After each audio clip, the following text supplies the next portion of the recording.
Evening, everyone. This is Sean flying solo tonight, as most nights. Womp womp. So tonight, since Brandon is doing other things, let's go ahead and say, I've decided to just go ahead and do a Twitch on my own. You'll also notice that we are obscenely close to being on time, which I'll go ahead and just blame on myself. Yeah, I'll do credit is there. So basically, what I'm thinking we're gonna do tonight is something a little more low key, a little more hopefully interactive is my goal. I want to go ahead and build a deck with everyone who's here today, and then take it through a quest, maybe two, depending on how it goes, and see what happens. So that said, I'm hoping we get a lively chat tonight, because the more people we get community deck building here, the better off we're gonna be. Oops, can't pause that. Quest, maybe two, depending on how it goes, and see what happens. Don't mind me just figuring out my own technology. I'm hoping we get a lively chat tonight. All right. Let's do chat only, right? Isn't that the thing? Pause that. Quest, maybe two. Don't mind me, everyone. I'm just figuring out my new streaming software, actually. Hoping we get a lively chat tonight. There we go. No, that's not it. Haha, chat only. That's the thing we want. Okay, we're in. So who we got with us tonight? Now I have my chat up. If you said hi before, I didn't see it. Oh, good God, I think I just did it again. That's not it. It's the thing. Tom, don't mock me. I always need help. That's the thing we want. Okay, we're in. This is actually getting a little comical on my end, too. I have my chat up. If you said hi before, I didn't see it. There it is. Huh? Uh-huh. Uh-huh. Oh, so help me God. Now I have my chat up. If you said hi before, I didn't see it. There it is. Uh-huh. Uh-huh.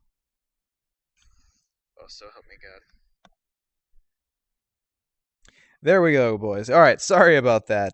Basically, since I'm still a plebeian and only working with one monitor, when I'm streaming, I have to find a different way to look at my chat rather than just have it on screen, because I like to use Tom's little cute, beautiful overlays. So here we are. Perfect.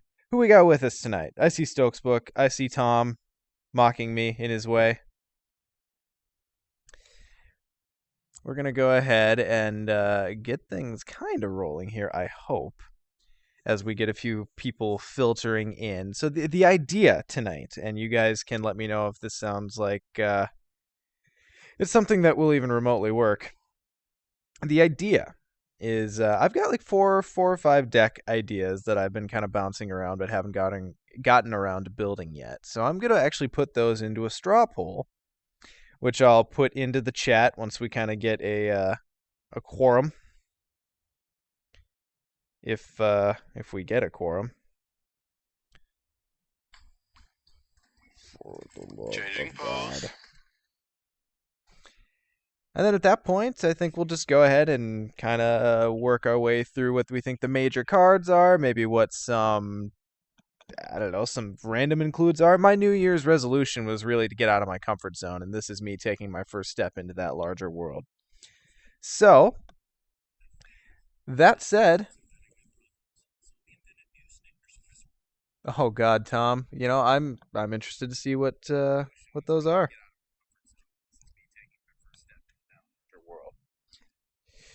So that all said, I'm gonna go ahead and put the straw poll out there and see where we land. Sound good to everybody? Okay. Okay. Perfect. So I'll go ahead and kind of run through these once I actually get them in the chat, so you know at least a little bit what the hell I'm talking about.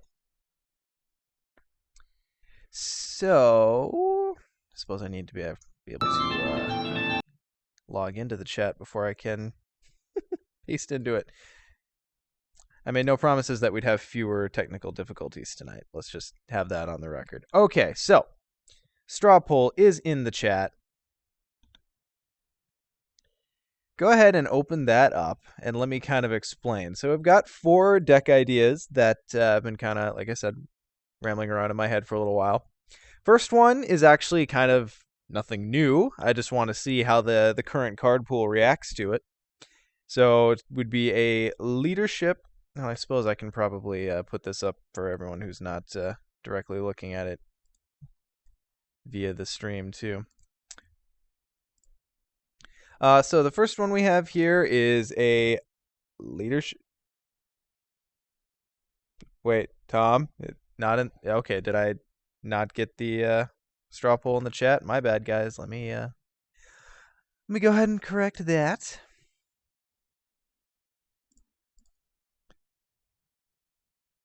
Tell you what, never told you how hard it would be to work with one monitor when streaming.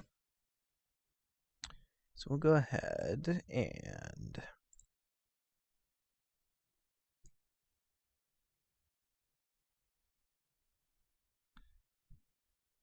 pop this in. Stokes book, that's probably not a bad thought. Let me log in as the actual Twitch account here. Oh, all right. Well, maybe not, says Tom. I will put in the chat this link to a thing that I made. The chat. All right. So, okay, now I'm actually seeing everyone, which should be a thing. Okay, so switching back, kind of getting back to the actual decks here. First one, like I said, kind of nothing new. We've got a leadership Boromir Gondor deck, and really this is just I haven't built this deck in a while. Kind of the more reliant on the trait rather than the tricks kind of deck, where you're actually building in the allies to get the stat boost, that sort of thing. I haven't built that deck in a really long time, so I would be interested to see how it shapes out with the current card pool. Second one, again, a deck I haven't built since probably the beginning of the last cycle, is a really focused location control deck. So I don't know if anyone's routinely playing 4-player, but man, you are glad when this guy shows up. So I'd be interested to see how that deck shapes up, at this point in the card pool. Under that, we've got the Solo Doomed deck. So this is basically the productive version of the Brandon Grief deck that uses a lot of Doomed, and the whole idea is that the more value you can pull out of those cards and the less detriment they have, the better they are. So playing solo is pretty ideal in that case, I think. And then the one under that is one that I've been kind of stewing on for a little while, is thinking about some of the big allies that we have and how good they are, even in comparison to some heroes we have. And maybe building a deck to kind of pull major action advantage out of big allies like, Core Gandalf or even Saruman or Beorn, that sort of thing. And just sort of build in that direction to see, how much work you can get out of big allies like that. So those are the 4 options. Let's see how the results are doing. Oh, well, that's tied. All right, well, at least they're the 2 ones that I have a little bit more familiarity with. So I think maybe we'll give it another couple minutes here. If you're just joining us, welcome. There is a straw poll that I will now repaste into the chat so that you can join us in our deciding what we're going to build tonight.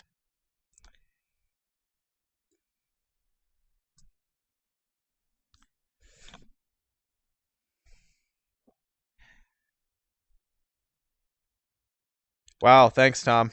I appreciate it.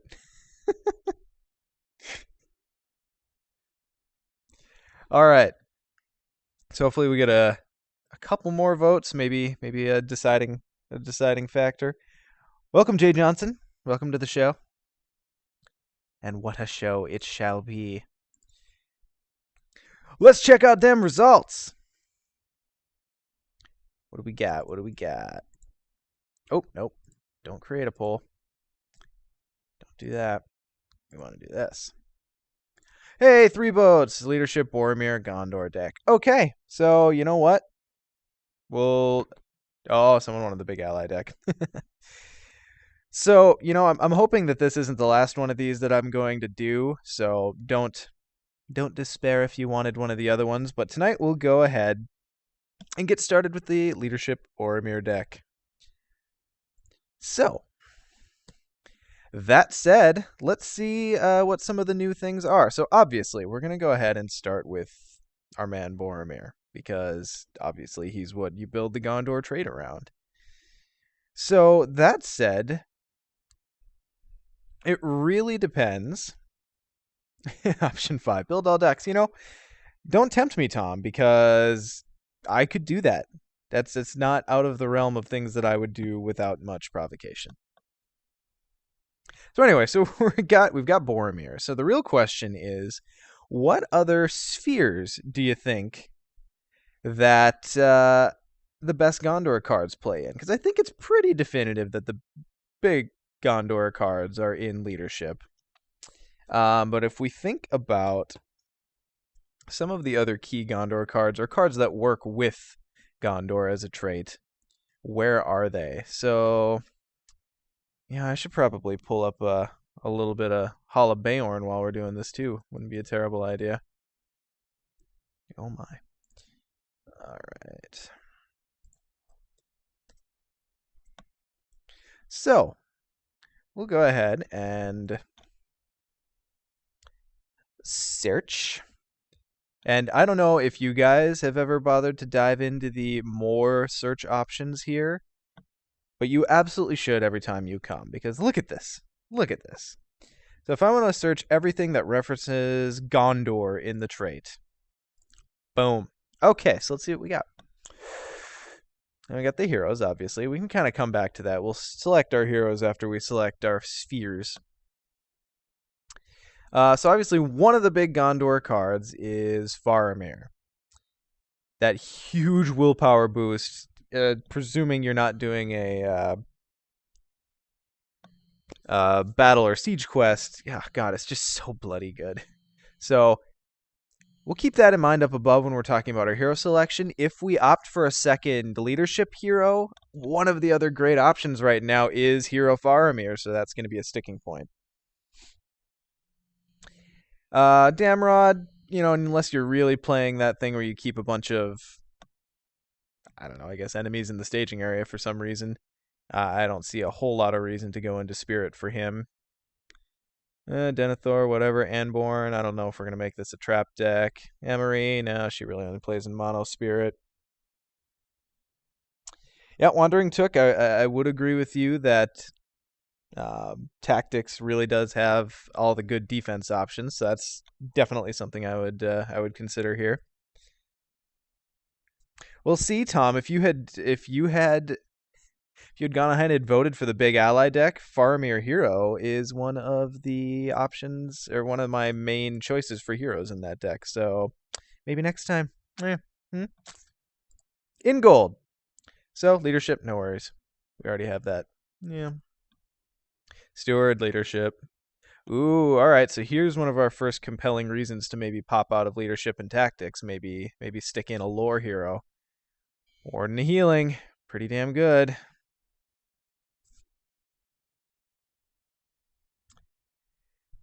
Envoy's fine.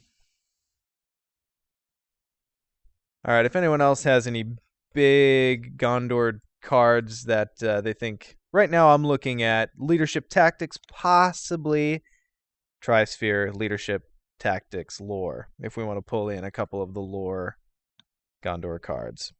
But right now I'm thinking leadership tactics is pretty solid. Yes, welcome, T. Lumsdane. It is just me, and we're going to do a deck build tonight. So that said, let's pop back to our deck. So, if we want to go Gondor Tactics, that leaves us, I think, two options. We've got Moblung, which would get us a little bit more, obviously a little bit more by way of resource smoothing in what appears to be our off sphere. And then we also have Baragond. So sorry, Moblung, as I was referencing earlier. And we also have Baragond, who, oh, well, he's Baragond, and that means ever so much by itself. So beyond that, since we're already using Leadership Boromir, I don't think we have any compelling options for Gondor in Tactics. So that's the question then, boys. Let's go ahead and add both of them for now and see where we sit come around chop time. So now the real question. Do we add in another leadership hero, or do we go Tri-Sphere? Now, I would argue that Gondor is one of the best equipped spheres to deal with Tri-Sphere. With all of their resource fixing, errand riders, Steward of Gondor can go on whoever you want. Really, you can kind of build the deck how you want and just kind of compensate for resource iniquities later. So, that said, let me go ahead and catch up on my comments here. See, JJ Johnson, we're gonna build you a Gondor deck worthy of Mordor. All right, so I'm gonna go ahead and just take a general chat poll. What are we thinking? Do we want to go another leadership hero? Do we want to consider like an Imrahil? Do we want to consider... where'd he go? Oh, scrolling is the thing. Do we want to consider Faramir? Now, there's really good arguments to be made for either of these two.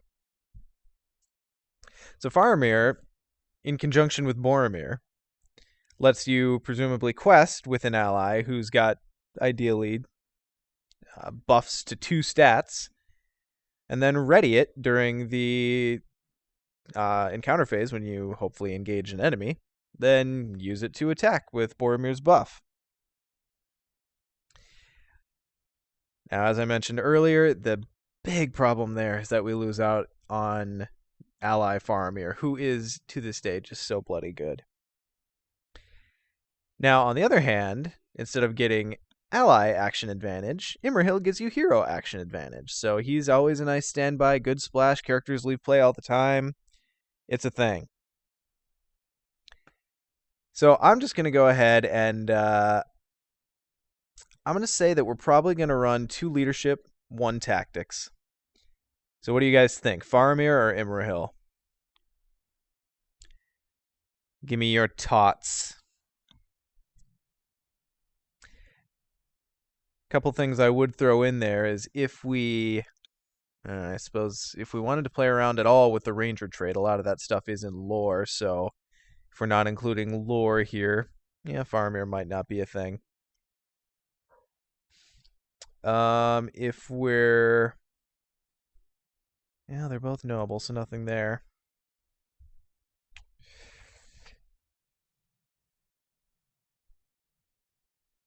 Telemsdane, you're right. That is a super powerful combo, but not the deck that we're looking to build here. I don't think. I actually have a. Let's see. Oh wow.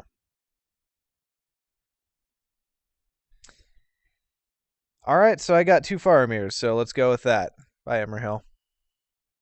All right then. So if we're going with Faramir, who has ranged, so ideally you want to be attacking with him.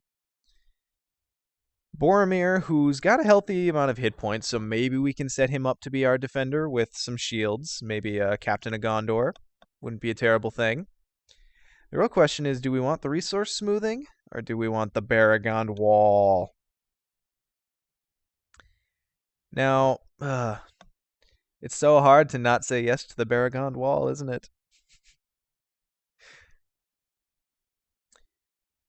So yeah, you know what? Let's just go ahead and take another informal poll. Baragond or Mablung for this deck, guys? Do we want the double up on engaging enemy shenanigans to get resources and ready allies when it happens? Or do we want the extra defense and free armor?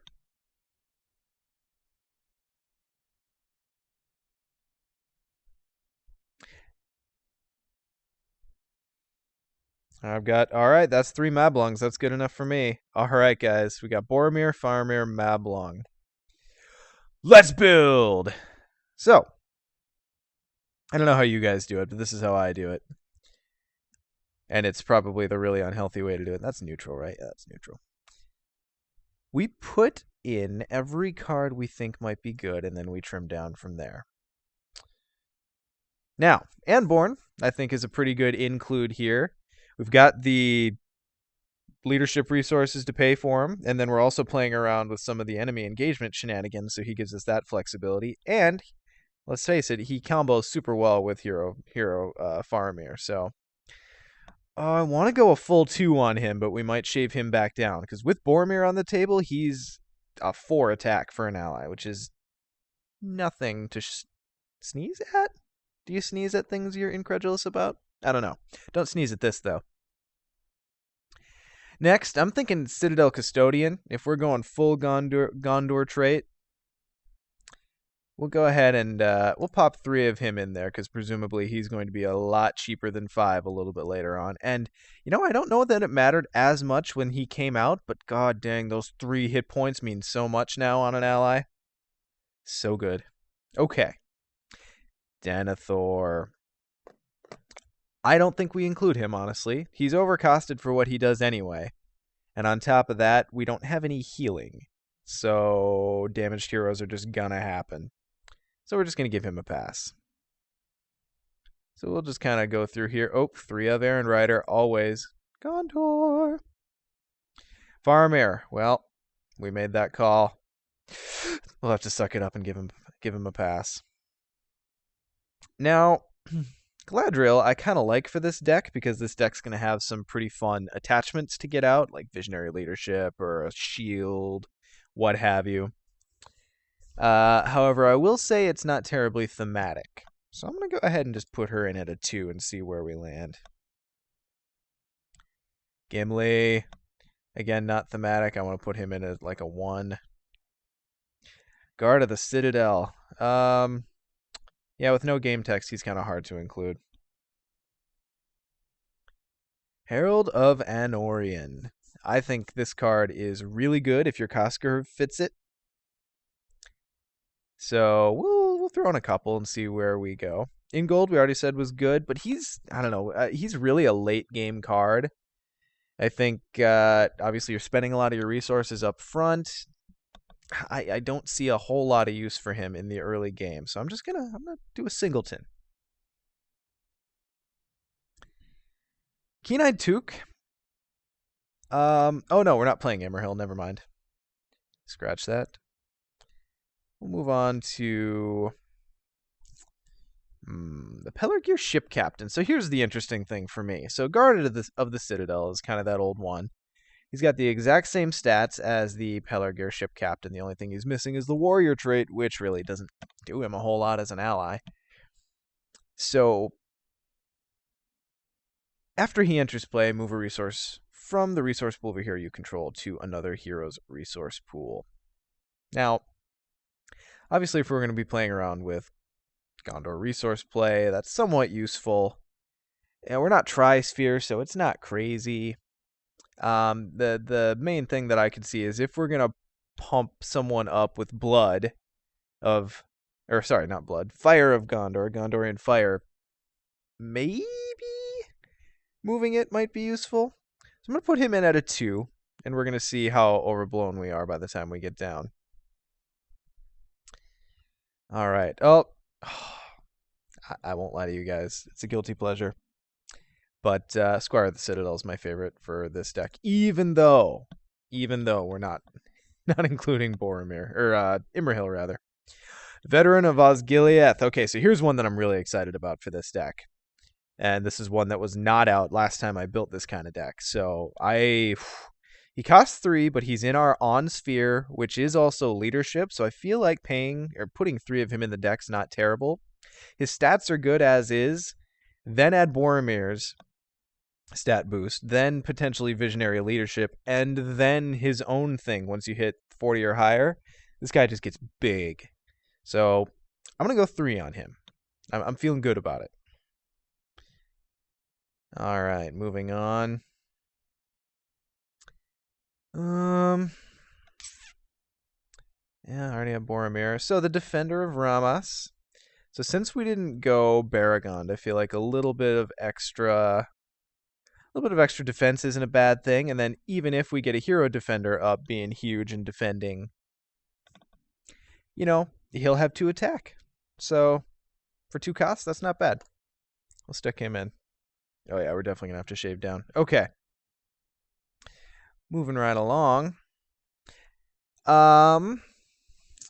Here's one that I see potentially being a good play since we're playing with Faramir and Mablung, who give us bonuses when we engage enemies. So assuming that we're handling our enemies all right, a quick little Dunedain Hunter basically is gain a resource, get a free ally, take an enemy. So I don't know that that's always going to be the case that we'll want it, but I'm thinking a couple's probably not a terrible thing. It's a free ally, Moving right along. Gondorian Spearman. I like him for multiplayer better than I like him in single player, because at this point in the game, he dies always. Unless you're doing the direct damage play where he kills the enemy as he defends it, he just dies. So I think in this deck, he stays out since we actually are looking for a little bit more defense. All right, so here's one that I'm out on. So I'll let you guys decide whether or not I include it. Henneth Anun Guard. So he's an interesting little ally, which, for 3 costs, has decent stats. He's got kind of the standard 6 stats you'd see. But for Doomed 1, when he comes into play, you can give any character +2 defense and Sentinel. So he's kind of like a one-shot R-win for a Doomed when he comes in. He can give it to himself. He can give it to one of your heroes. I see the value. And again, when he does that, he's in. He's got 2 attack, 3 attack with Boromir on the table. He's not terrible. He's got more flexibility in this kind of deck than he does in an outside kind of deck. Yeah, and I see. We're already divided on the issue, which is unsurprising to me. He is a good backup in case we miss the Gondorian Shield. I'm hoping Galadriel smooths that out a little bit, but you can't rely on that entirely. And we've got 3 heroes with 2 defense, so you need an answer for big enemies pretty quickly with 32 starting threat. So that is certainly something to consider. Building some redundancy into the deck around is that extra defense. So we'll go ahead and leave. We'll put 2 in, and again see where we're at.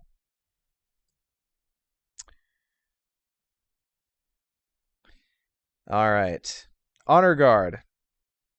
Yup. Pretty easy. Knight of Minas Tirith. Still actually not a bad ally, even though we're not playing mono tactics like he wants you to. He's got 7 stats for 3 cost, and he'll have 4 attack. He's tough. Yeah, I'm almost thinking it's going to come down to him or the Henneth Anun Guard, so we'll see where we sit. Oh, Legolas. Wish we could pay for you in this deck reliably.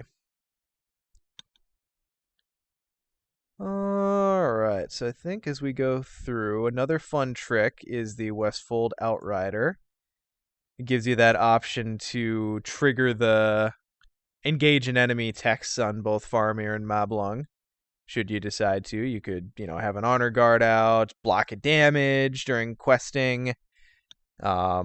let everything stage, discard this guy to pull an enemy, get it out of the staging area for threat, grab a resource from Mablung, ready your honor guard. Wow, that's a word.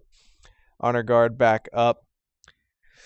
It allows for some fun shenaniganry, I feel, even though it's not thematic and won't receive the Gondor stat boost. So it's kind of a tough include because you want it to do that. I'll throw in one just to remind me that I was thinking about it, and it'll probably get cut as we go through. Envoy. Big fan of the Envoy. 1 cost, 2 attack, 2 willpower when you've got Boromir and Visionary Leadership up. Can't ask for more. Gandalf. We're playing Leadership, so Sneak Attack kind of seems like it should be a thing. So we'll see how he fits in. And I think that gets us through most of the allies I would include in this deck. White Tower Watchman's Gondor, and he's got decent stats, but I don't know. When you're not playing Monosphere, there's really not a whole lot of point.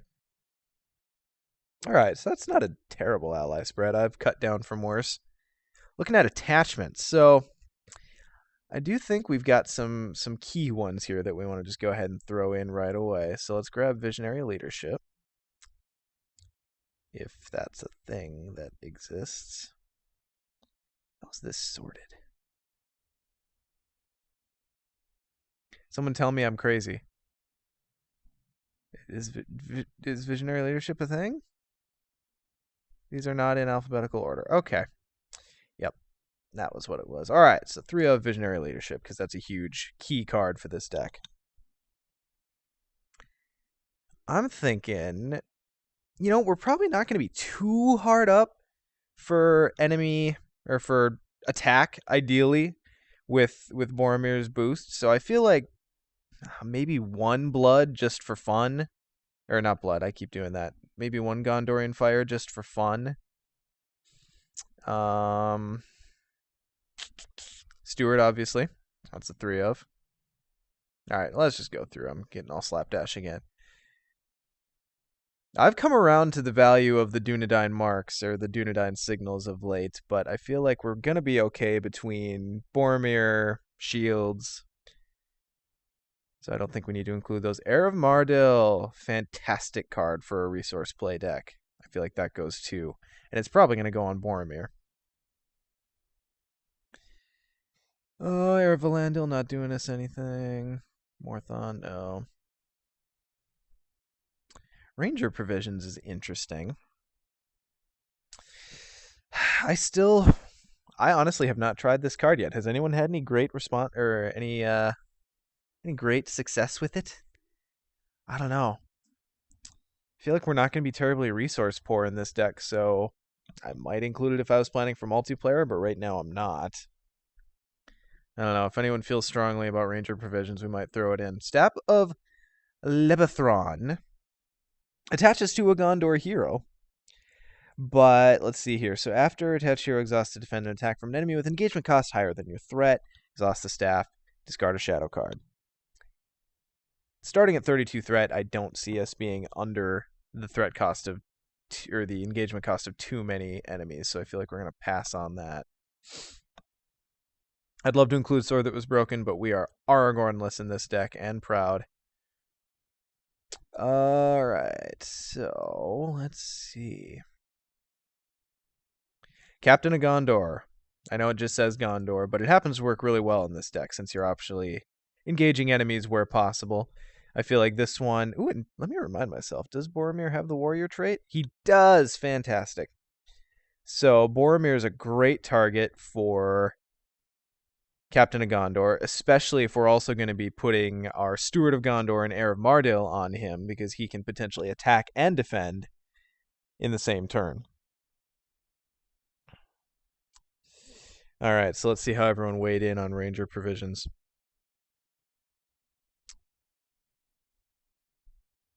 Yeah, I think everyone else is pretty lukewarm on it too, so we'll just go ahead and leave that out.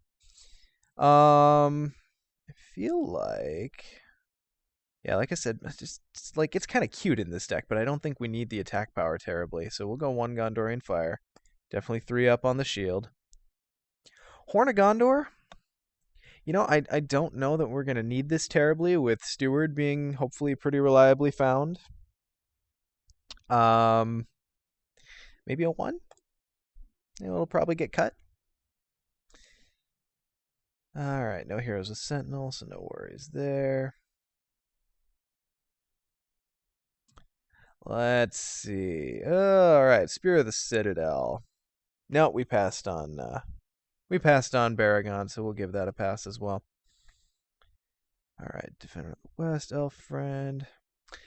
This deck is a little higher in the threat range. I wonder if it's worth it to put this one in.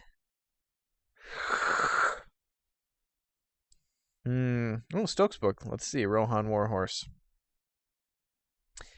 So that only goes on Rohan or... God, where'd it go? Whoop. Rohan or Tactics heroes. So if we assume we're going to be attacking with Mablung, that could definitely be worth it. My problem is, I think with the way our heroes work out, we're going to end up questing with Moblung more than we'll end up attacking with him, at least at the beginning of the game. Maybe if the allies will pick up the slack a little bit later on. Oh, sorry, that was Naraven Nightblade that I mentioned that, not Stokes book. You guys have the same color. Oh, that's cute. So I hesitate to add it unless you guys really think it. If we want to go the direction of intending to buff up Moblung, that might not be a bad idea. Then we throw in a couple more fire and just kind of plan to make him a huge attacker. That is certainly one way to do it.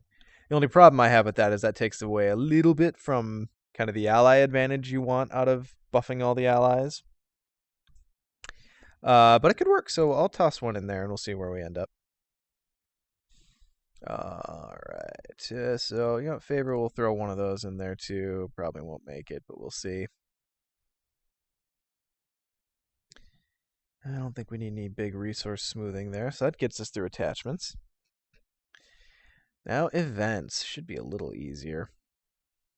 So since we're playing leadership, ally mustering, I think A Very Good Tale is an important part of that deck. It's a card that I've not been playing a whole lot of lately, but it is an extremely powerful card, and it works really well with Hero Faramir. So you can exhaust an ally to put 2 allies into play, and then ready one of those allies back up when you engage an enemy later in the round. So I think that's definitely a 3 of in this deck.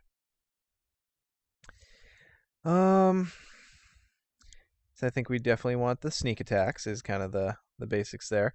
I think a for Gondor is probably a couple of those is probably warranted since we're actually playing a Gondor trait deck. So this might be one that most people have forgotten from the core set.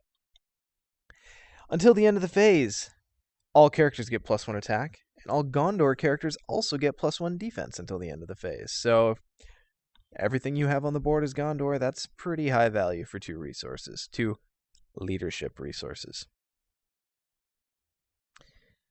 That said, I'm not seeing a whole lot else that jumps out at me straight away. I do generally like to have a couple well, 3 Valiant Sacrifices, since this deck's actually going to hurt for card draw a little bit. It's almost weird to suggest it, but it was Sylvan Johnson. No, there's no particular quest in mind. This is kind of a general deck build. I'm actually, when we finish this deck build, I'm going to just load up a random quest, and as long as it's not one that needs a specific deck build, I'm just going to see what happens.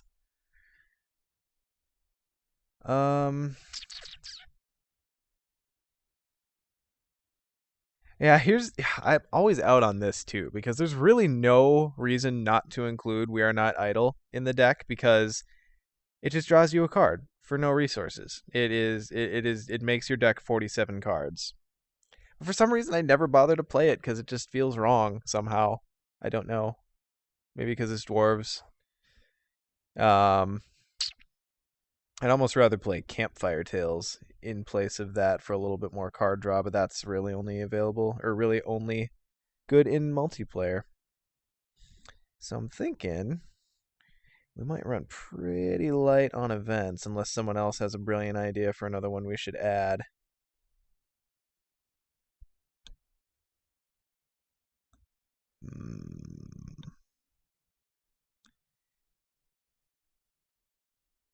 Hammerstroke could be fun, but presumably if we're playing solo, we're already engaging everything that we want in the staging area, hopefully, so we wouldn't need to pull anything from other players.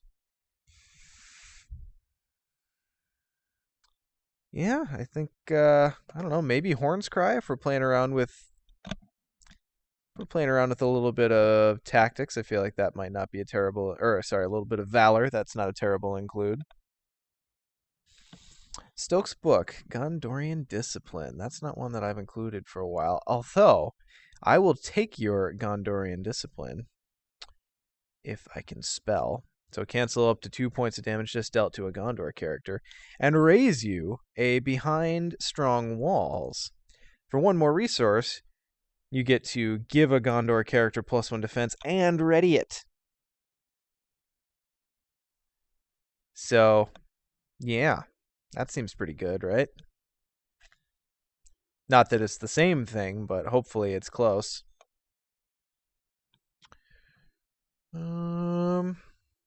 Yeah, so let's sit with that. And obviously, if we go through, if anyone thinks of any brilliant cards that I missed or that we kind of talk through and should add, super easy to add them. So let's just let's start chopping down a little bit here.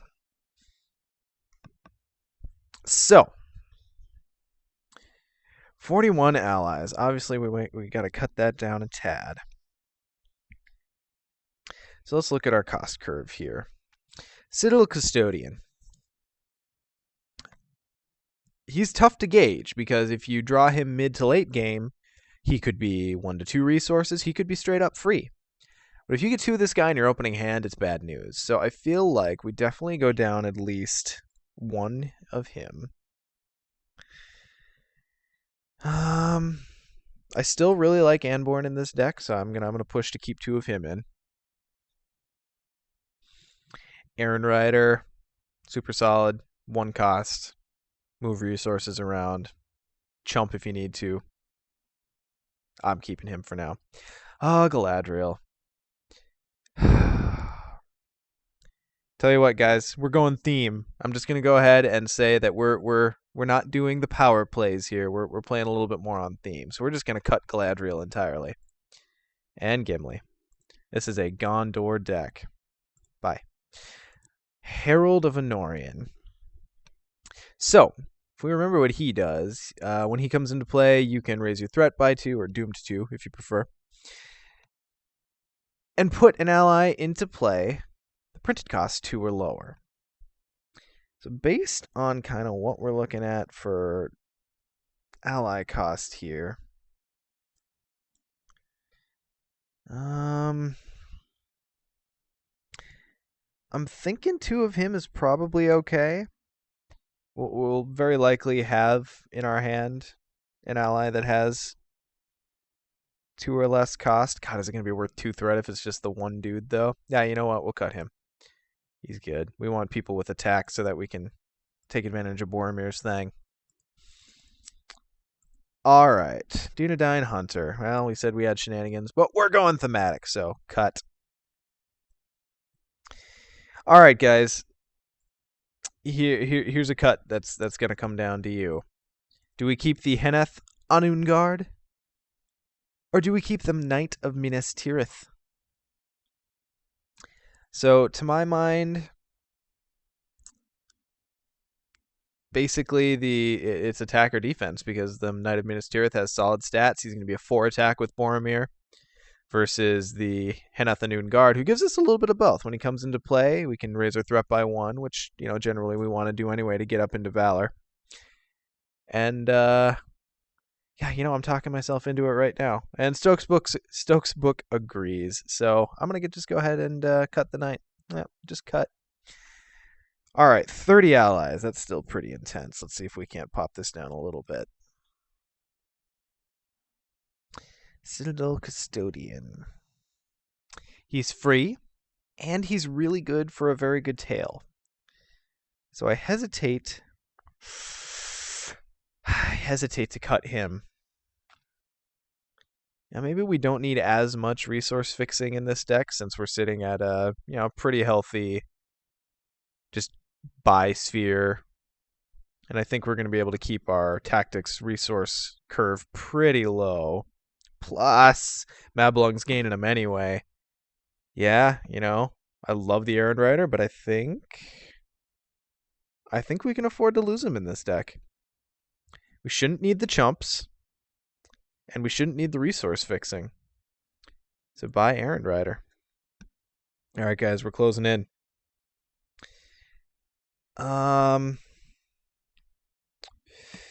Yeah, okay, Stokes, I see it. All right, we'll drop that to 2 of. That's doable.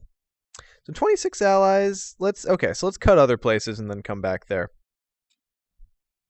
So I feel like these 3 right here are key attachments that we do not cut. So Heir of Mardil is going to go on Boromir, hopefully, with Steward and Visionary Leadership.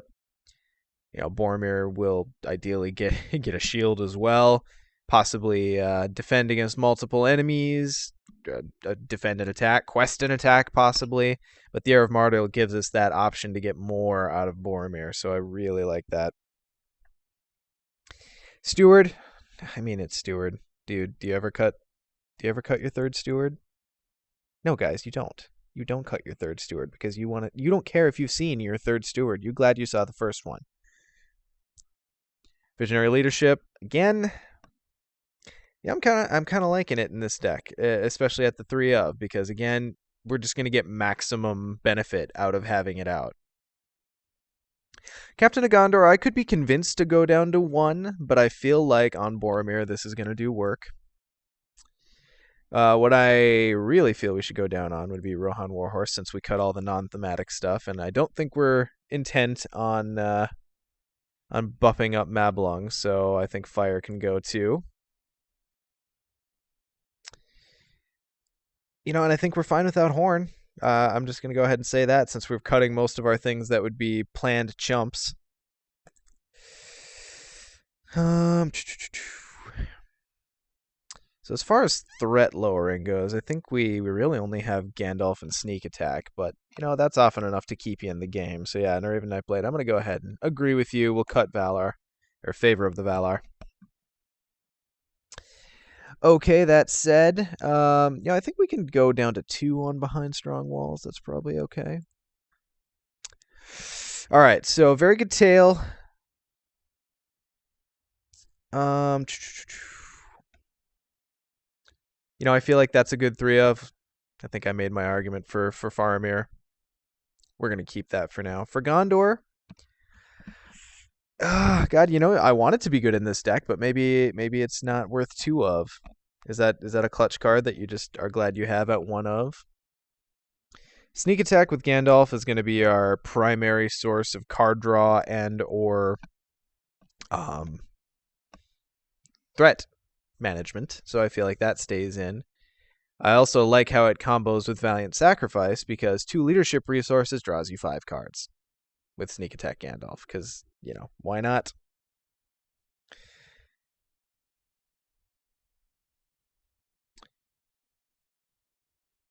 All right.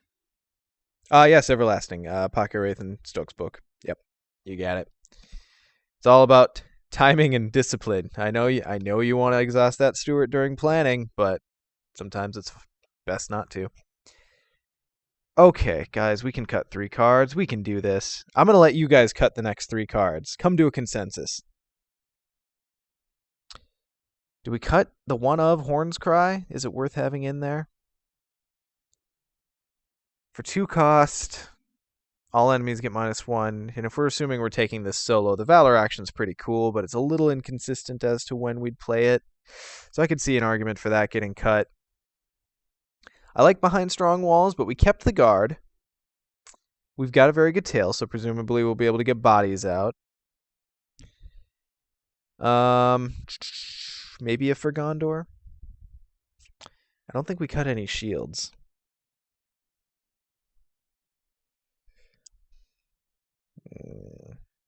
Okay. Very nice blade. I'll agree with you there. We'll cut Horn's Cry. Pocket Wraith makes a good point about for Gondor.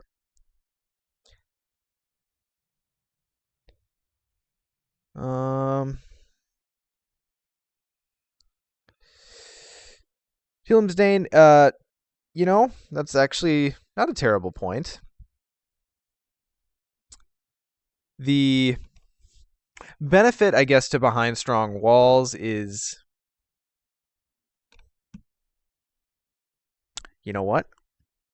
Someone help me here. Why are we playing behind strong walls and not feint?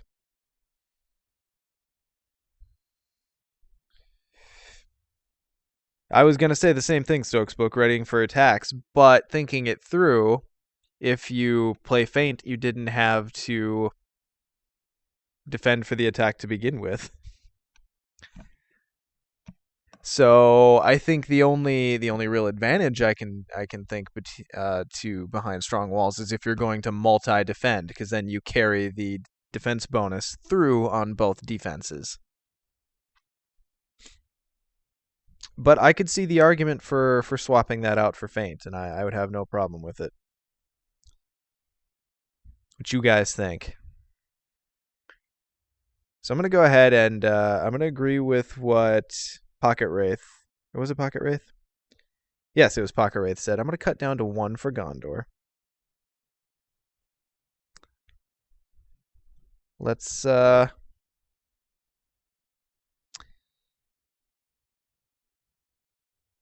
I'd play both and use feint. Yep. All right, so we'll cut out that and we'll throw in feint because, it's a classic. And hey, look at that. It's got a Gondor dude right on the front. So, theme totally works. All right, guys, 1 card. We can cut 1 card. I kind of want to cut it from the allies. But I don't know where.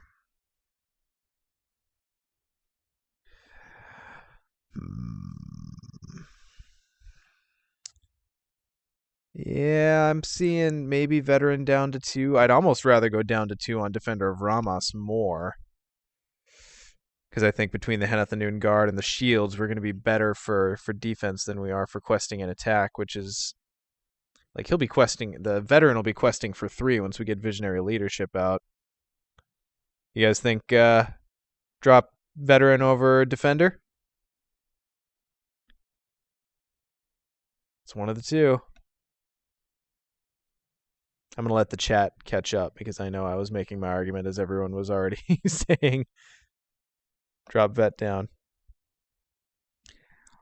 All right, vet goes down to 2. And that's 50 cards, gentlemen, and potentially ladies. So that seems pretty solid. Now, the only question I would have then is, do we bother with any side quests? I think, I really do like Send for Aid, but I think this deck is hopefully going to churn out allies at a pretty solid clip, so I don't know that it needs it. It's not a terrible 51st card, though. So we'll go ahead. Oh God. Why can I never remember how to save decks in here? I'm not gonna touch anything until I remember how.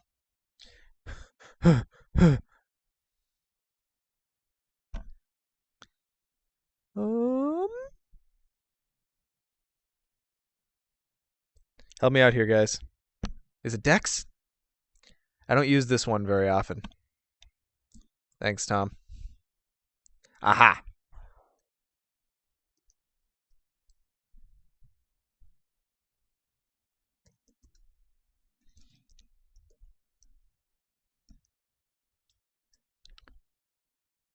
Boop. Perfect. Octagon! And we're in. All right. Let's play a bloody game, guys, huh? How about that? Let's do it. Let's just do it. Whoops. All right. So, well, you know what? Before we actually go to the game, we should probably figure out what quest we're doing. So that said, let's load up our favorite LOTR quest companion. And we're going to do the standard 3 goes. So, number 1, Peril in Pelargir. Number 2, Journey to the Crossroads. Now, I just want to say I am going to veto number 3 if it is a quest that requires a specific deck build, because we had a generalist attitude in mind tonight. Thulakonak, you silly. I'm not going to test a deck on Nightmare. Or will I? The 3 Trials. Ooh, not a terrible one. And it is, it's a heck of a thing in solo. So let's give it a go, eh? Although it is a little fiddly in Octagon. We'll make it work. So, load up a deck here. So pretty. Oh, and peep that starting hand, guys. Peep it! Oh, we got some shield, we got some leadership, we got a little very good tail action. Oh, we are keeping that hand. Okay. So, let's get a little 3 trials action going. Ba-da-da! Set aside all 3 guardians. Okay, that's what all this stuff is. Flippy. When revealed, we advance to the... Oh, sorry, not Octagon. Thank you, everyone. Whoop.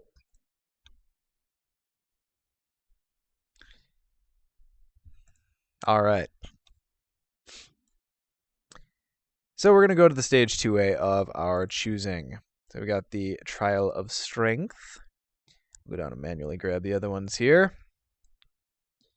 The Trial of Perseverance. And the Trial of Intuition. Now, I'm interested to see what your guys' school of thought is. So the Trial of Intuition is the one where you have to quest through the deck to find the key. The Trial of Strength is where you have to kill the Guardian to grab the key. The Trial of Perseverance is the one where you have to travel through the barrow location to find the key. I generally find myself going through Perseverance or Intuition first, just so you're not pressured with the enemy. Ha! Oh yeah, look at that. Look at that. Oh, look at all the space, all the real estate. Yeah. Yeah. Oh man, I'm going to be driving people who have asymmetry problems up the wall tonight.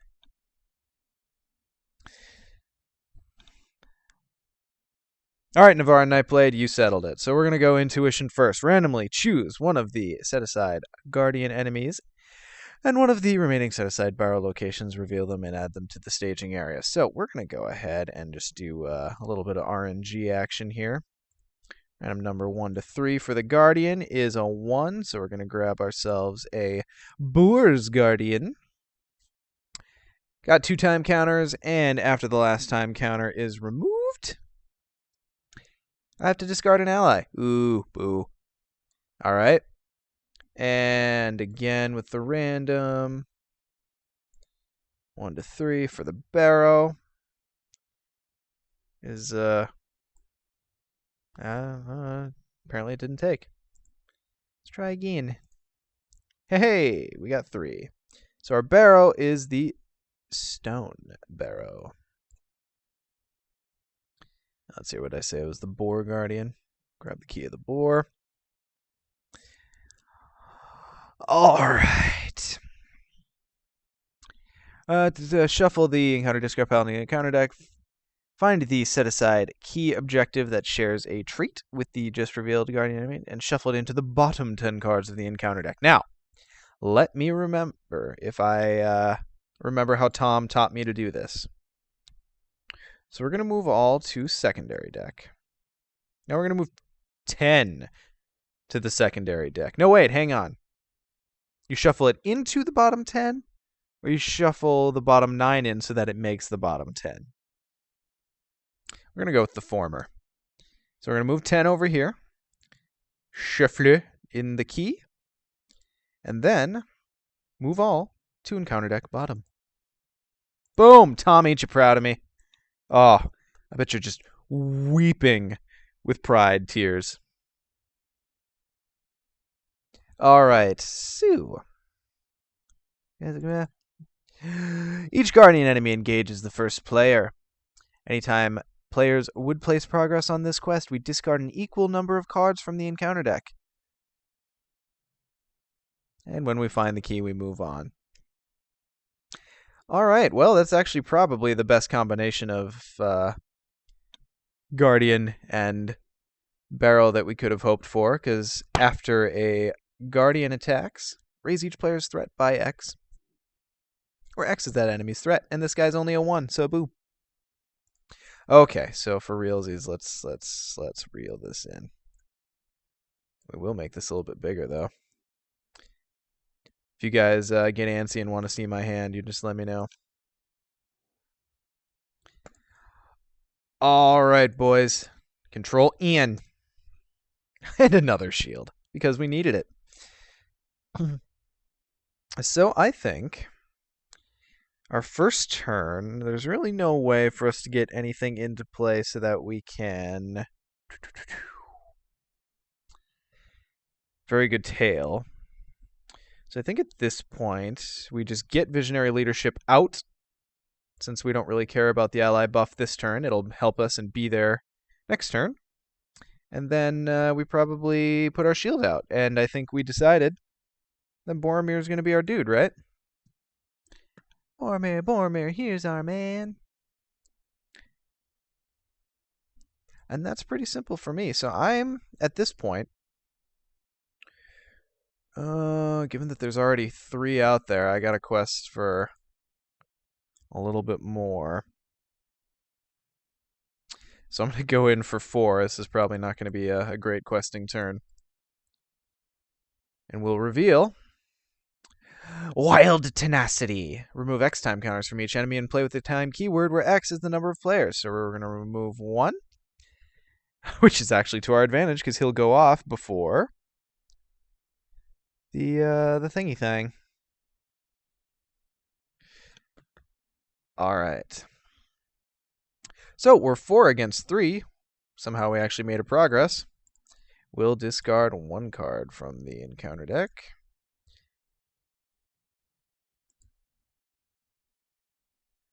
Oh, thanks, Pocket Wraith. He is engaged with me, which means we discard 2 cards from the encounter deck. That's a good question, guys. Did he trigger at the beginning with setup? I think he does. That would make sense to me.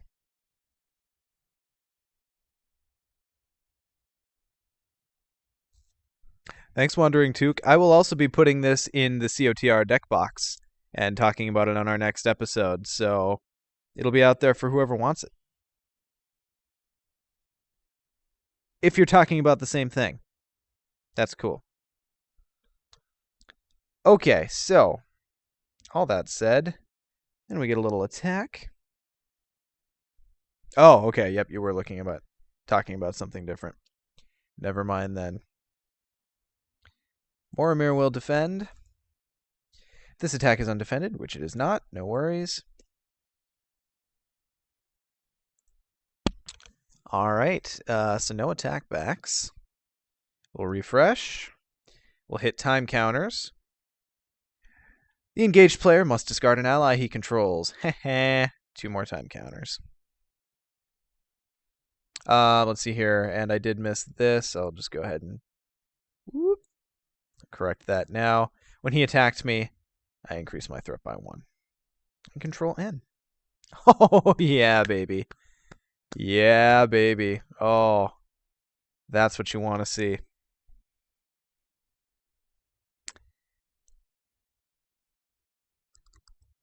Wandering Tukai, I'm actually super interested in that. I've yet to see a lore Faramir deck that I liked. So, ladies and gents, we're gonna do some fun shenaniganry right here. We're gonna pop in an honor guard.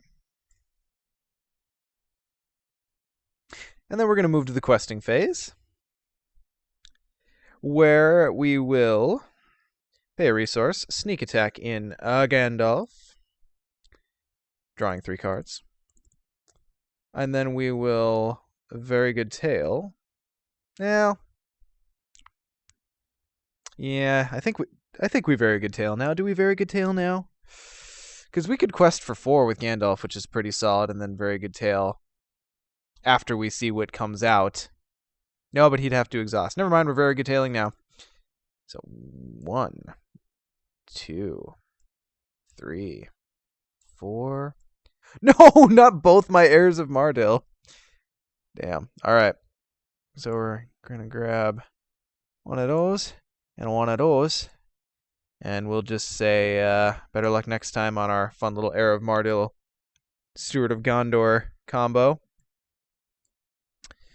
Let's see here. In Henethon Guard only triggers when we play it from our hand, so we can't do that.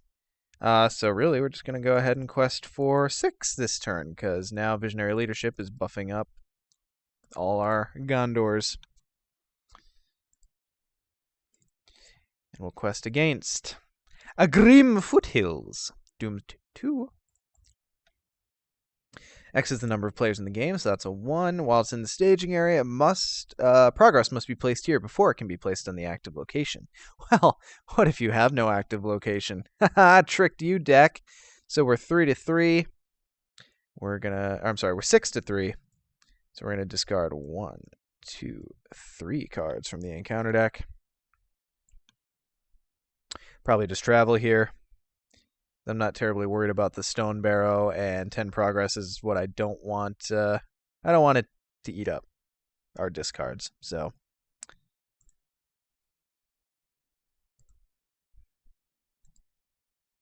whoop. All right. So end of the phase. Gandalf pops back to hand, which is cool. And let's do a little defending here.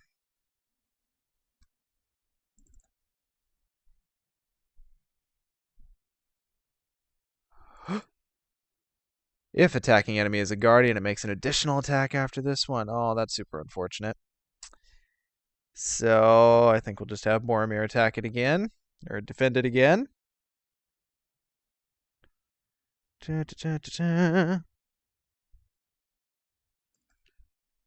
No shadow. With the shield, no damage to Boromir. Well, I was going to attack back, but that didn't happen, so he'll just flail. Henethon Guard uses Splash. Just as effectual. Okay. So we'll refresh. Sorry, we'll increase my threat by 1. Because the Guardian attacked me. We'll tick a time counter, and we'll new turn it. All right.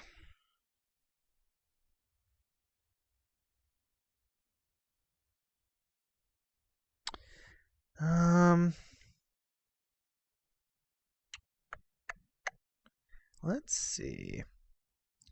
I think at this point,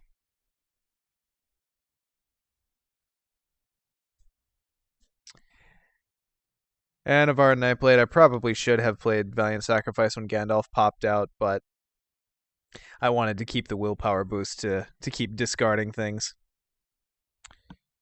Stokes book. No, I did not miss the first time counter because we removed an additional one during combat, or during staging. So now we're all good. So with 4 resources, what are we going to do? I think we'll dig a little deeper here. So we'll pay 2 to play down an Envoy. And we'll throw one of those resources on Boromir, just curs. And I think that's going to be good for now. So we'll quest for 3, 6, 7, 8. Revealing. A Spirit of the Wild. Cool, I'll actually get to use Farmir. It'll be good. All right, so he's face value right now since I don't have any keys. Let's see. Wandering Took, I am just that ballsy. So we are 8-3 in the staging area, so we're going to make 3 progress here. And discard 2 cards from the encounter deck. All right, we've almost busted into the bottom 10. We can start looking for that key pretty soon. I still don't want to travel to the Stone Barrow because I just don't want to have it eat up 10 quest points. That's just no fun for anyone. I will engage the Spirit of the Wild, which nets a resource and readies an ally.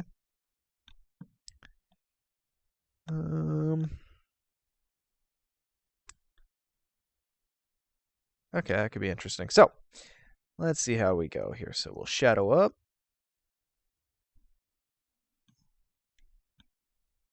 We're going to defend the Envoy here to give ourselves a decision point. We're going to defend the Spirit of the Wild with the Envoy. If I feel like it, I could, and he doesn't get an attack boost, I could save it with the Honor Guard since he's only 1 attack. But I kind of want to just let her go so I can play this Valiant Sacrifice, but I haven't decided yet. I think her willpower is actually kind of valuable right now. So let's see if we have a choice. Any attacking enemy gets +1 attack for each key objective the players control. Well, no keys and no attack. So what do you guys think? Do I keep the willpower around and use the Honor Guard? I think I might. I think I do in this situation. Yep, I'm executive decisioning it. So we're going to exhaust the Honor Guard to prevent the damage to the Envoy of Pelargir. And then the Defender of Ramas will defend the Boar's Guardian. Hopefully won't get an additional attack. Cool. No shadow. So I think right now... Yep, so we'll attack for Boromir with 3, and the Hanath Anun Guard for 3, since he's got Boromir's boost, and kill the Spirit of the Wild. Yes, Tom. Shooter! It's in my head now. Okay. So now the problem is... Oh, Pocket Wraith. I like it. I like the way you think. Now the real question is, which ally do I ditch? Because we've got something doing a little bit of everything here. We've got our 2 willpower. We've got our defender. We've got someone who's 3 attack. Then we have someone who's soaking damage for us. So really...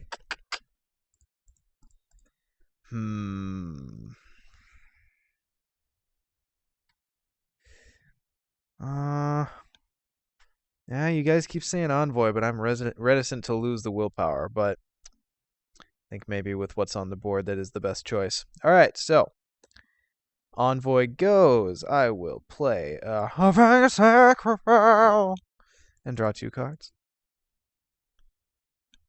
Cool. I'm gonna hang on to that feint for later. That's gonna be huge come come stage 4. Anyway, so that ticked off, which is what did that, and we'll add a couple back on. I think I'm ready to move on. All right, guys, we're already up to 39. We need some serious willpower. I think what we do here is we pay 3 for a veteran who's about to get his stat boost. And we pay 2 for another defender. And we quest for 8 again. Maybe 9 if we get the a doomed something. All right. 1. Either remove 1 time counter from a card in play, or return the active location to the staging area.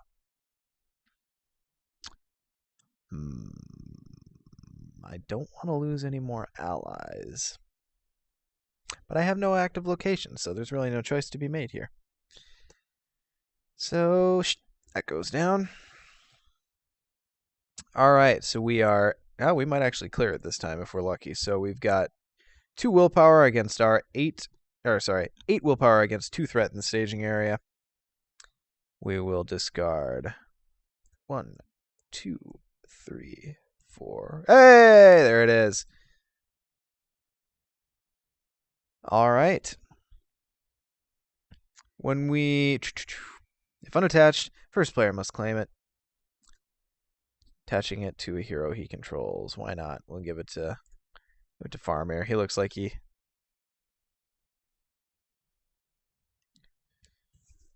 needs that. Okay, so that immediately clears these out. When you control the current key objective, add all guardian enemies and barrel locations to the victory display and immediately advance to the next stage 2A. That goes away. These pop back down here. So probably Trial of Perseverance, I'm thinking. Yeah, I'm thinking. So we'll go Trial of Perseverance. So we're going to randomly choose one of the barrel locations, and we'll flip a D2, which, could also be called a coin. So Tails is the second one, so we'll do Raven's Guardian, which pops in here, giving him a resource and letting me ready an ally.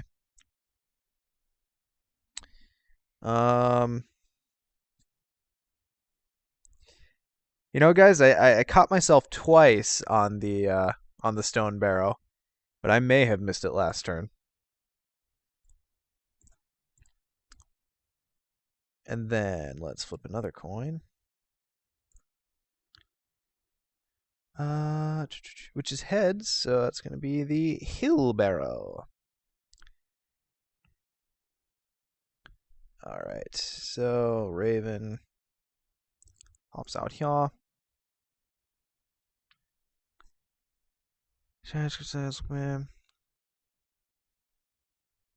Okay. 1, 2, 3, 4. All right, so Raven Guardian, after his last time counter is removed, I deal 1 damage to each character I control, which I really don't want.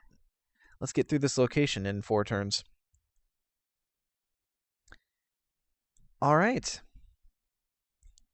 So I feel like we just go ahead and travel here.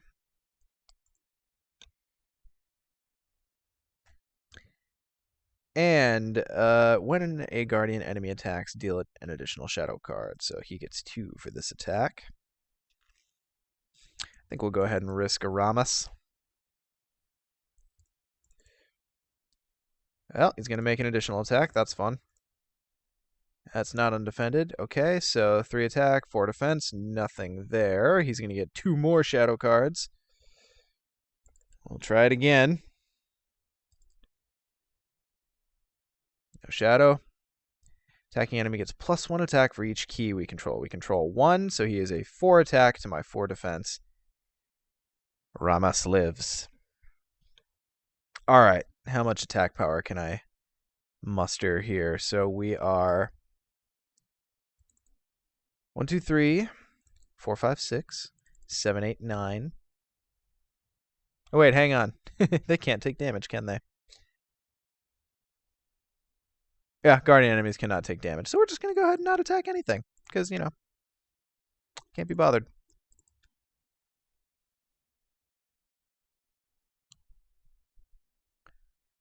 All right, I think that takes us through to our refresh. And a time. And a new turn. Yes! That's what we want to see. All right, all right, all right. So,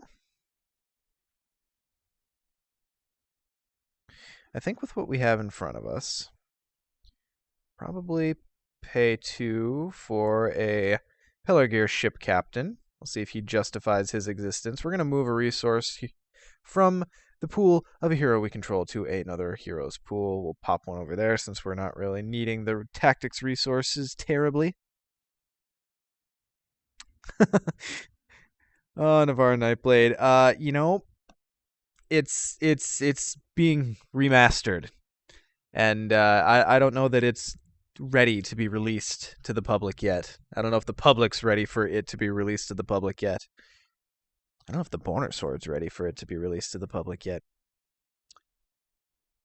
But you know, it might happen here and there, in snippets.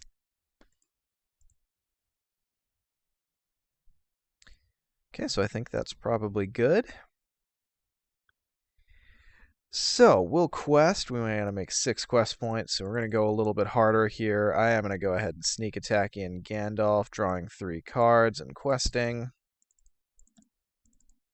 Perfect.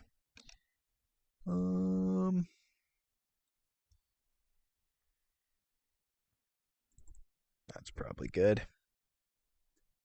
Right? Sure. So we're in for 3, 6, 7, 8, 9, 10, 11, 12. Clear staging area, and we need to make 6 progress. So as long as nothing comes up that adds 6 progress, or 6 threat to the staging area, I think we're going to be cool. So we'll go 1. Curse of the Wild Men. Deal 1 damage to each... No, oh, shoot. Well, that's a problem. Alright, so each non-unique character. So he gets a damage. He gets a damage. He gets a damage. He gets a damage. Nope, he is unique. And then these 2 are both damaged. I'm going to exhaust the Honor Guard to save one of them.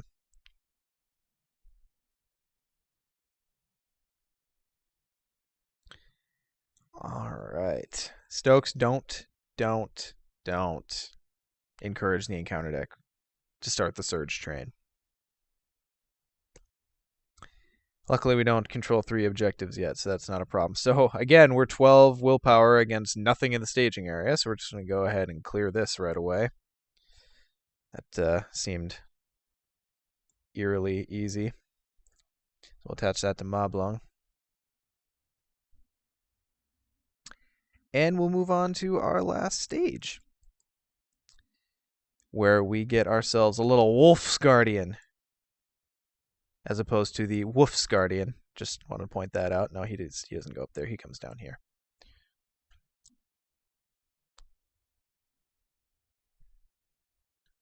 One, 2, 3 time counter as I get a resource and ready an ally.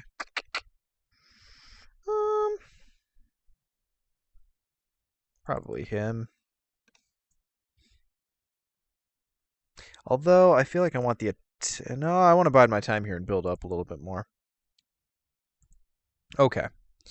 And our last barrow is the... Oh, of course. Players as a group cannot have more than 5 allies in play. 1, 2, 3, 4, 5, 6. Gandalf's about to pop back to my hand, and I still have to discard something. Lame. Alright. Well, I definitely don't discard Gandalf, because he's going to be a thing later on, so I guess the captain can bite it.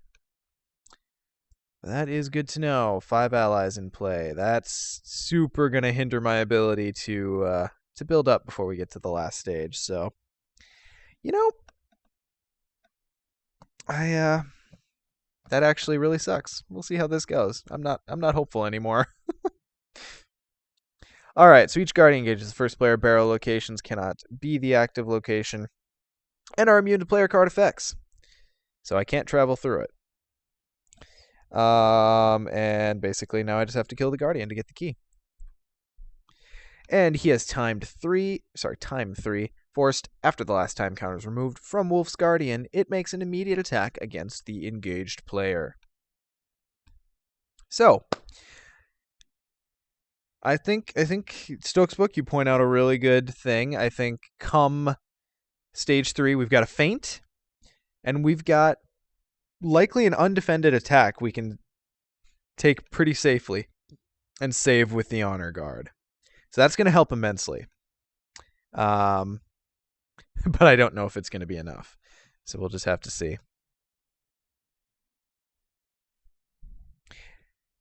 Welcome, Daimyo. We are doing the 3 trials. Well, the 1 trial now. We've completed 2 of them. So into combat. We're going to get a little shadow card there. Boromir's going to defend, because I want to keep my Ramas around. If this attack destroys a character, it's not going to, but I will exhaust the Honor Guard to prevent the damage to Boromir, so he stays intact. So then attack backs, we've got 1, 2, 3, 4, 5, 9 attack. So we're going to do 6 damage, which is respectable, I feel. It's respectable. All right, and that's a refresh. That's a time counter. And that's a control N. Hey, what'd I say? What did I tell you guys? I don't want to see him right now. It's too mid-game, and I haven't drawn my steward. All right, so that said, we got more than enough tactics resources, and we drew a second feint off that Gandalf, which is nice. So come next turn, I think we're going to be okay. I want to get that other Honor Guard out there. I think that's what we do for now. And I think that's all we do for now, honestly. So, now we actually have to start deciding who we're questing with. These guys are just 2 attacks, so I feel like questing with them is fine for 6. I don't really need to make any progress at all. So I think I'll just throw in... Yeah, I'm going to leave it at 6. I'm going to leave it at 6 and see where we sit. I don't think I have anything to course correct, but we can take a couple threat. We're coming up on the last turn here. And Tangled Wood. While it's in the staging area, each forest location in play gains travel. Exhaust a hero to travel here. Well, that's fine. I wasn't going to travel anywhere anyway. So we are 5 to our 6. We make 1 progress, which goes nowhere, so we're fine there. Get into combat.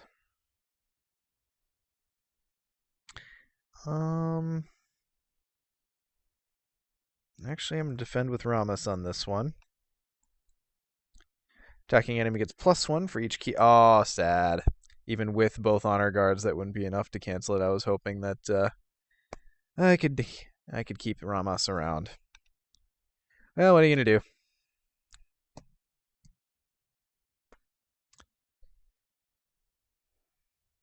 And attacking back for 3, 7, 8, 9, 10. Which is going to put 6 damage on him to finish him off. To the victory with you. Okay, and Boromir's going to snag that. All right, boys. It's go time. This goes away.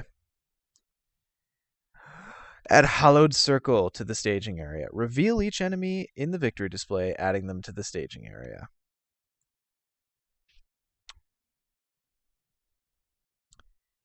All right, so it's immune to player card effects. It's 1 threat. We have to exhaust, i.e. control, all 3 key objectives to travel there.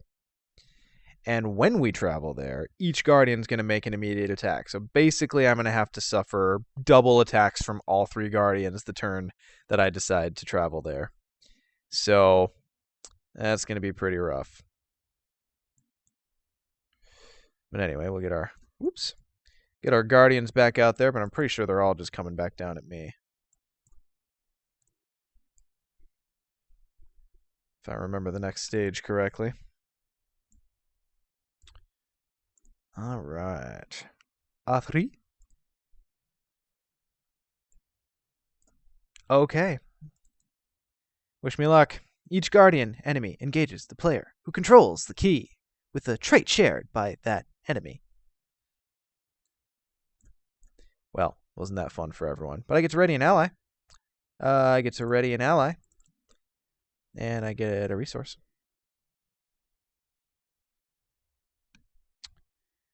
Oh yeah, Stokes book. That was the other shoe dropping. Yep. So really, we can't defeat this stage unless Hollowed Circle's in the victory display. So we have to travel there, which means we have to weather the double attacks. You know what? I think we got this. If I can draw into my steward, I can take normal defense or normal attacks for the next turn. And what's really important to know about this quest is that you don't need to beat the Guardians. I repeat, you do not need to defeat the Guardians to win. You just need to suffer the attacks and then quest through on the next round. So that's what we're going to opt, hopefully, to do. Except, the stupid Tangled Woods is out there. Probably should have traveled. Oh well.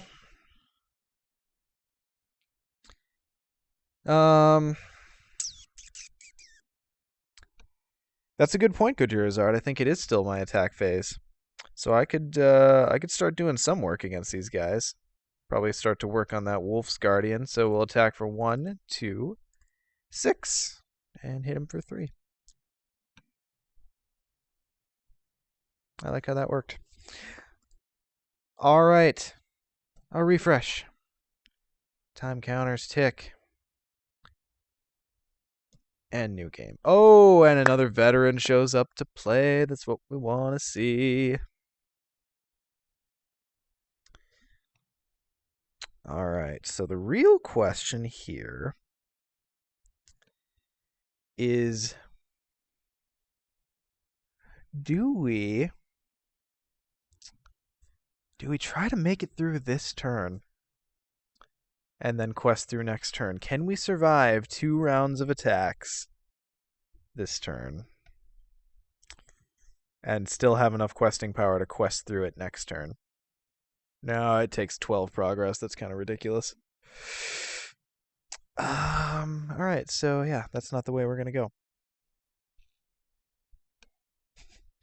Ents are great against this quest, Pocket Wraith, because you get that nice slow roll at the beginning where you can kind of just build your tree army, and then by the end it's like ha ha ha ha ha ha ha. And I was gesticulating there. That was me turning all my cards 90 degrees and things dying. That's what that sound was. All right, so I think we play down a shield just to help with that defense when it comes around.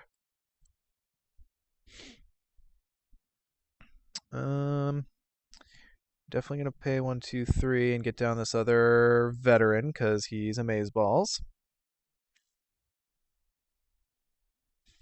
We'll hold on to the feints. And we can't play in gold, so yeah, that'll be good. So questing. Questing. Hopefully we won't see another enemy, but I know that if I know anything about this game, now is when we're going to see those stupid little spirits of the forest that are going to be 4/4s because I have all the keys. Just calling it now. I actually think a Grim Resolve or 2 in this deck wouldn't be terrible with how much bank we plan to make on resources. If I could ever see a damn steward, I've drawn half the deck. All right, well, that said, I think we're going to just weather normal attacks this round. We can afford losing 1 ally, and then we're hopefully going to push through next turn. So we'll quest here and here. No. Let's all right. There we go. All right, so we're in for 9. No, we're in for 6. Up against 3. Not really looking to make any progress. I'm just maintaining at this point. Doomed 2. Well, that's what I needed. X is the number of players in the game. So it's in the staging area. It has to be placed. Progress has to be placed there first. So, God. Actually, with everything that's happening right now, I think the combination of these locations might be what does us in, because we're gonna have to exhaust a hero to travel to the Hallowed Circle, and that's gonna hurt for attacks. Anyway, so we're 6 right now against 4, so we're gonna make 2 progress here.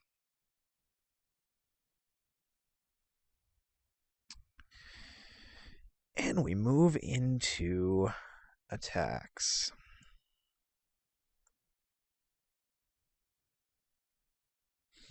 So I think we'll do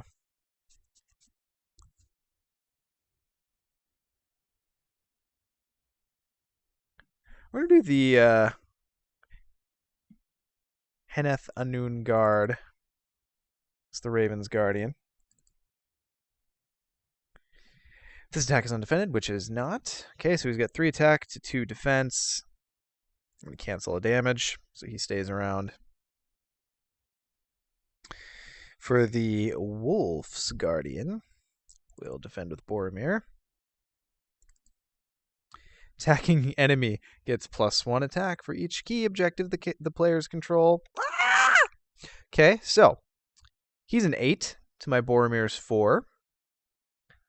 Oh God, I really didn't want to pop one of the honor guards right now, but I think it's what I do to save 4 damage. That's so intense.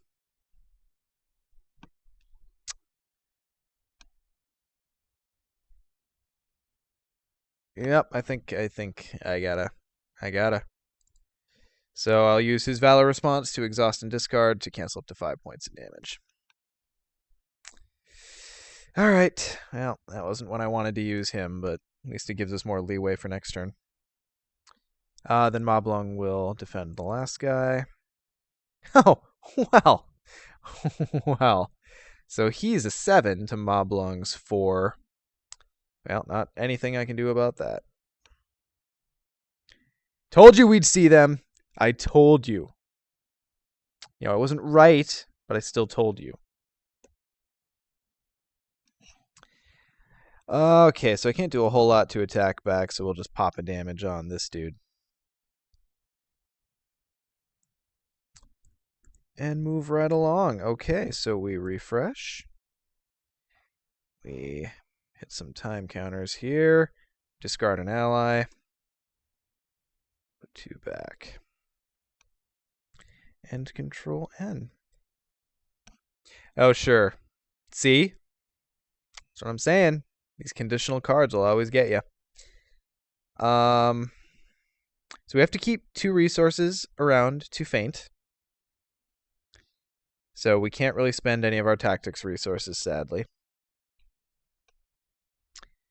I think we can afford 2 leadership resources, though. Oh, no. You know what? You know what the better play is? We're going to spend 1, 2, 3. Oh, no. Because I got to keep one on Boromir. Never mind. So we're just going to pay... God, what? Keep doing that to myself. And we'll put out Estodian.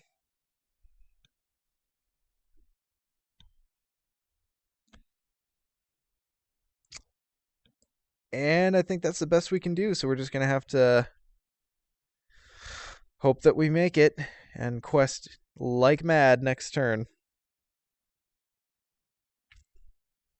So I've got to keep... God, stupid Tangled Woods. I've got to keep a hero up so that I can exhaust it to travel there, so I can't quest with one of my heroes. And then we're also going to have to weather 3 attacks. And then 3 attacks again come questing time. So, here's how we roll, I think. We're not going to bother with attacking. We're only going to bother with defending. God, so we're going to quest for 6? Is that really what we're going to do?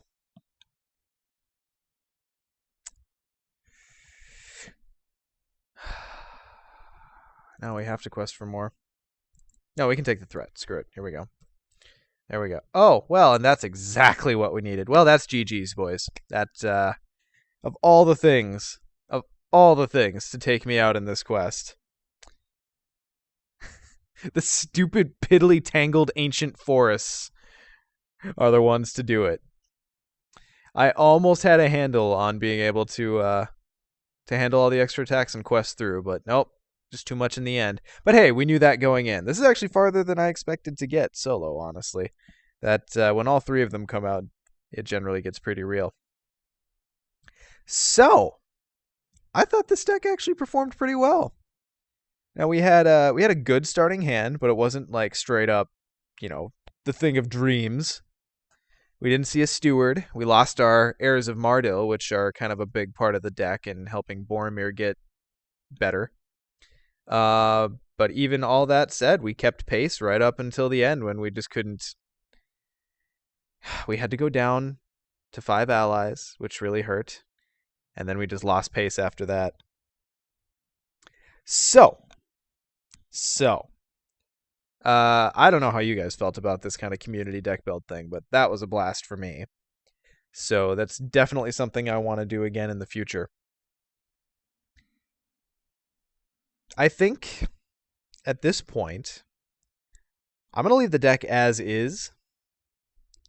Yeah, okay. Good question, Gojirazard. Let's see. Let's see how far down Steward was. Yeah, well, 5 cards down still. All 3 of them were in the bottom, 15 cards? That's pretty intense. So, and kind of my thought with this was to, I don't know, my thought was to kind of guide the deck building process more than to be the guy building the deck, but it's so hard with the lag. So I've got some bright ideas for how to actually get you guys more directly involved next time. And I think it'll be pretty fun, and I am kind of looking forward to this kind of being my recurring thing that I do when everyone else craps out on me and I'm twitching alone. So maybe next time what we do, thanks Stokes Book, I was thinking exactly along the same lines. Maybe what we do next time is build a complementary deck to this one and play them together. Or, like Stokes Book actually recommended, is to do the next deck build from scratch to complementary decks, which I used to do almost entirely because I would build two-handed for myself. I wasn't building online. I wasn't playing on Octagon when I first started the game. So it was just kind of simple to do that. But I haven't done it in a really long time, so I'd be interested to kind of crack back into that because that's legitimately probably the best way to play this game if you're not playing solo. So I think we're going to cut it off there. If you're watching this on YouTube, and obviously you guys on Twitch too, I'm going to be putting this deck in the COTR Tech deck box. I'll kind of write up a little bit of piloting instructions, I suppose, as I've been calling them, to go along with it, just kind of to reinforce the thought processes that we had. And yeah, this will be out there in a form that you can go easily grab and try out for yourself, because I honestly think Gondor, while it hasn't gotten a lot of direct love lately, is still a decent trait, and Liedermir is not as good as Tactics Boromir, but definitely still worth playing. So, that all said, check it out. Also check out, we just recorded on Saturday our most recent episode, which is something very special, which I'm very interested to see how much you guys do or do not like it. It was a little sidestep from what we normally do. So look for that to come out pretty soon.